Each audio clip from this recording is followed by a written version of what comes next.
guys, welcome back to We Watch the Movie. I'm Mike, he's Jay. We have a tier on our Patreon that's called Immortality is Yours. Take it! That's not the balls. And that's a tier that you can pick a movie that you want us to review, and we'll review it for you. And this month it's Joshua Gray, and he picked a movie that I'd never fucking heard of in my life, and I'm pretty damn glad I watched it, because it's pretty fucked up and weird. And a lot of weird things happening! It's called Kill Theory.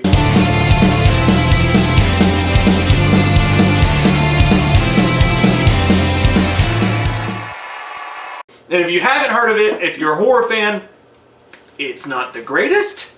It's not necessarily even good, but it's got some horror goodness inside. It's the, if you can't get Nesquik because you can't afford it, get the generic brand. You remember years ago, like when video rental stores still existed, and you would go and they would always have like this After Dark Horror Fest, 8 films to watch horror, like whatever, like those weird things. You always like, it looks cool, but I don't know. They always had cool covers, but most of them sucked. Yeah, like you're with your friends, you're like, I'm not gonna rent that in front of them. I want to, but it's one of those, and it's called Kill Theory. And what this movie is it's a weird homage to horror and like slashers, because you start out and there's this therapist and he's talking to this guy, and the therapist is this slick, greased back fucking asshole, and he's like, "This will be a great chapter for my book, Daniel." And he's like, this dude, the killer, is basically Sylvester Stallone and Cliffhanger. Yeah, He went on a climbing trip with his friends, and he got brought in for manslaughter because the line was getting too heavy, and he cut off the rope and killed his 3 friends to save himself. What would you do, motherfucker? Have you never seen 27 Hours? I'm the law! The therapist is being a dick, and he's saying you have to go in treatments, and the next thing you know, you've got a cabin in the woods set in it, Evil Dead, all that shit. You've got a group of asshole fucking teenage college kids. They're all assholes. I didn't care about any of them. Yeah, and they're going up to a cabin, and they're getting fucked up, and they're like, "I fucked my girlfriend," and the guy's like, "I don't." He's like, "I'm the good boyfriend." He's like, "I'm the asshole." It's the most fucking stereotypical thing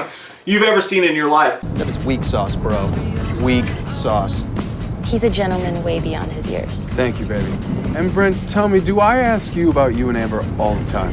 What do you want to know? She shaves, I shave. It's a freak show from head to toe. Brent, enough. It's bullshit. I did not hit her. I did not. And they go up to this cabin together, and the killer shows up, and he wants to force them to do this Belko experiment type of thing where he's saying, either one of you survives the night or none of you do. So you have to kill each other or I'm going to kill you off. And he traps them in this cabin, picks them off one by one, forces them to be against each other and kill each other in this game called Kill Theory. I thought you were recommending a 30 Seconds to Mars song. It's called The Kill, though. That's killing me, killing me! Theory of Kill. Yeah, the first thing I also want to point out is that the very beginning, when all you see, because the way the camera angles, you see the greaseball asshole therapist guy talking to this guy, the survivor, and I would be like commending him. Like, listen, if my friends were below me, I'd cut the. I'm sorry, man. If I'm hanging up and it's me and you, I'm surviving. I wish I could say I was surprised. I'm surviving. I've got to clap to the rock. I already mentioned it. I didn't like any of these kids. Okay, none of them were like, even the fat kid. Like I thought maybe it's the dude from Mean Girls. I know. I thought maybe I'd be like, okay, well, I'll get behind him a little bit because, you know, the underdog kind of thing, because we see ourselves in them. I didn't get behind him at all. Like, he overacts and tries to present like this scared, oh my god, like I was like, just fucking die, you donut flavored bitch. I didn't like him, but I don't know if I liked him less or worse or more, or less or more than the narcissistic guy. Because if you're talking about carbon copies, they're all carbon copies of every trope that's ever been done in a horror movie. But the one that's the asshole, the main guy, you can see that coming from a million fucking miles away. They didn't even try to disguise the fact that he was going to be the ultimate betrayer. Like, at all. And then you have the self-sacrificing hero. Like, he's like, "I love you, Amber. Sensitive. I love you, Amber, but seriously, I love you too." I'm like, shut the fuck up and take a knife in your jugular. There was one scene in the entire movie that I thought was pretty cool. When asshole boy kills Donut Boy with the fucking poker through the eye. Yeah, that was cool. But, can you see it? But, and, you know, the guys... What if God was one of us? That was the only scene that I remember, like, saying, okay, that's pretty cool. But otherwise, like, even the killer, he wasn't on screen a lot. You just heard his voice. And I was reminded of a knockoff Jigsaw or a knockoff fucking Candy Cane Joyride guy. Not that they were any way near relation to this movie anyway, but it sounded like they were going for that kind of killer. It's the way the killer was. Like when he's talking and you just see his hands, he's like, I didn't want to kill them, doctor. I just couldn't help it. It's so obvious and over the top. The way he was like, the way that he was wringing his hands like this, I thought at the end it would be Howie Mandel, because he's a germaphobe. He's like, no, I will not touch you. But you talk about like the kids are such bad fucking actors, man. Like the worst. And all this, trust me, all the shit that we're saying is bad about this film, also in a weird way, makes it better. Adds to the enjoyment of the film. Like, it's a great bad slasher horror movie. You just want like a slasher horror movie that knows it's a piece of shit. This is a great movie to watch, and that's why I liked it so much. But the one kid, he looks exactly like Aaron Hernandez, the Patriots tight end who got put in murder and killed himself. Which one is that? He was the one with the shaved head. I was like, yeah, I can't wait to fuck my girlfriend. Nope, not till Nicole says it and means it. I love you. He was the worst fucking actor. Can I fire the gun off, please? Boom, boom, boom, boom. I can't wait to shoot this gun. Seriously, asshole.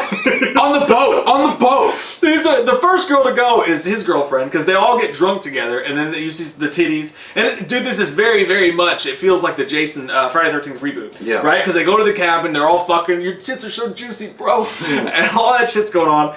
This dude's girlfriend comes out, and her tits are out, and he's like, yeah, I can't wait. And she's like, they're such MTV fake kids. She's like, you got a one-way ticket south. He starts to go down with her, but he passes out as you do, and the next thing you know, he throws her through the fucking the window, and it's so bad that like he had time to film it the whole time, film the whole thing, and he leaves them a tape. And in one scene, she's got duct tape on her mouth, and then the next scene of the tape, the duct tape's off. He carves his name he carves shit into her belly. And then the one guy gets mad and he smashes the camera. He's like, I'm so mad right now! He takes it and smashes it on the ground. It's like, there goes your only fucking evidence. But it was kind of cool, because after that, they all run downstairs and they go, he's like, but Dad's got a gun. And they go to get the gun, and the guy has taken the rifle and he put a walkie-talkie in there, and he explains to them the game and the way things are gonna go. Then they try to escape to the car, which obviously he's rigged, you know? And it's just, the whole movie's so fucking obvious and predictable, but still fun if you just like shitty slasher movies. It's a contained, box of idiot. Like but it was fun. Go give me a juice box, juice box. It was a fun. It was a fun idiot movie. Yeah, like even the self-sacrificing hero. Like again, goddamn. I mean, you couldn't made an obvious guy like, fucking damn. Why wasn't he friend zoned earlier? He was like, wait for the boys to come back. I'm like, shut up. If I hear my boy one more time, my boy, one more fucking time, none of you are boys. You guys are assholes. None of you guys are boys. He's the guy who was waiting to propose to his girlfriend when Jaws popped out of the water. Yeah, he was. He's like, I had this whole fucking thing planned, bro. This is bad. She called you callow. Oh, I thought that was a good thing. That one chick was really fucking... The motorcycle girl... not her, but the other girl, when she's like, why don't you just rub some lotion on me? Woo. And then she does the Scarlett Johansson and Don John thing where she rubs her butt up on him, and he's like, we did this game, Sally. I love my girlfriend. I've been so mad at that point, I'm like, God damn it! Now I have a boner! What am I supposed to do? But the motorcycle girl has got to be one of the stupidest fucking girls of all fucking time. She's trying to be the badass rebel girl that shows up on her motorcycle, and I'm like, you just look like fucking a trailer park girl that I saw like last week. I don't understand. But she's coming up there and she's trying to be all hard ass and stuff, and it doesn't play off like that. It just plays off like she's stupid. When the guy like snipers gasoline on the van. Not to mention self-sacrificing. That was a good idea. It was, but self-sacrificing moron hero says, I'll just fire off some warning shots. You're in a van full of gas. Like, how's that gonna work? And then the girl's like, I'll run for the motorcycle. He just said that he's watching the whole property with a sniper rifle with a scope. Like, where the red dot goes, you go bang. Like, you bang. It's fucking, wow. Wow. There's a lot of lazy writing in it. It's a lot of, but despite it having problems and setbacks, when you mention you have fun with it. It was 2009 when the movie came out. You didn't really see these kind of movies, like post 90s, you don't really see them anymore. 95, 96, these kind of movies would come out and people would be like, oh yeah, it's just another stupid movie, but I'll go have fun. pre the Scream Yeah. adult thing. Now- it was like a mix between that and old school So slashers. it was a unique gift for Yes. The one dude is so fucking hardcore, like the good guy, that you saw that shit coming from a mile away. Like his girlfriend that he's all about, everybody knows they're like, he's gonna kill himself for her, and he's gonna give her the They gun. even say in the and movie. they're all fucked. And then he does, she kills him, and what's supposed to be a shocking moment. I've killed Jennifer. And he's like, I'd have killed myself for you. And I'm like, I know you would have, you fucking idiot. That's exactly what you're fucking, that's who you are. The only thing They are who we thought they were, Denny Green. the only moment they captured, and I will say from personal experience, when that one dude, the one that you said looked like the what was it? Aaron Hernandez? Aaron Hernandez, when he passes God, out on that's his so girlfriend's bad. titties. Yeah. That's happened to me a couple of times. They shoot it wrong. And I'm not a director, but you can see successful movies versus shitty movies, and they do shoot this movie very They had a shitty. few cool ideas though. Like I do think that if we'd gone way more into the killer, like even though he was kind of cheesy and like I said, Kane, like he was kind of like that.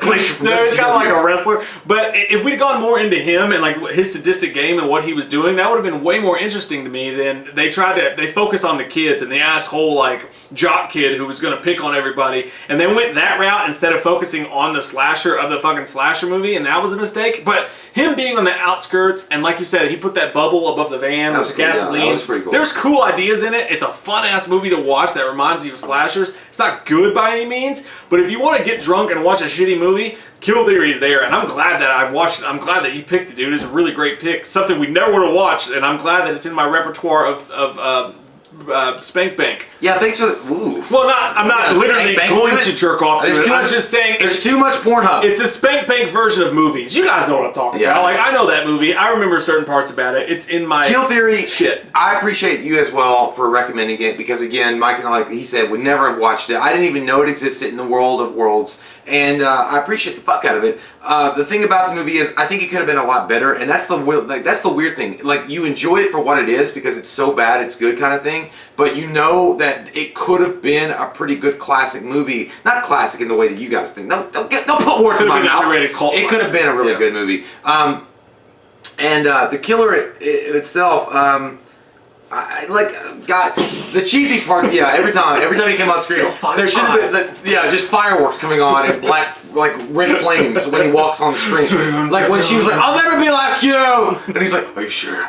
And then he walks up and becomes the Punisher. This is the cast that I would root and love every moment, every time. Jason killing each and every one of them in the most brutal way possible because they were annoying as fuck and they didn't make any sense, and the way they cajoled together made zero sense. I would have much rather seen the killer kill them than each other kill each That's other. what I wanted. Yeah, I would have rather taken a goddamn sock puppet to whoop their ass and kill them the entire time. I would have taken that Thanksgiving fucking chicken thing to kill them all. But either way, it is what it is, and I had fun watching it. I'm gonna give it 5. Yeah, it's about a 4.0 for me. But I had a blast watching the fucking movie though, for what it's worth. I'd gotten off an 8-hour shift and I had like 3 beers at me and watching it. And I had a great fucking time. Drunk would Yeah. be the best. It was- Oh my god, with a group of friends, that'd be the best. It was a good time. It was a laugh. So great pick, man. We love your all's fucking faces. And if you guys want to pick a movie for us to review, the Patreon link is down below. We love your fucking faces. If you're new to the channel, click that subscribe button and get some goddamn wham, baby. We watched a movie.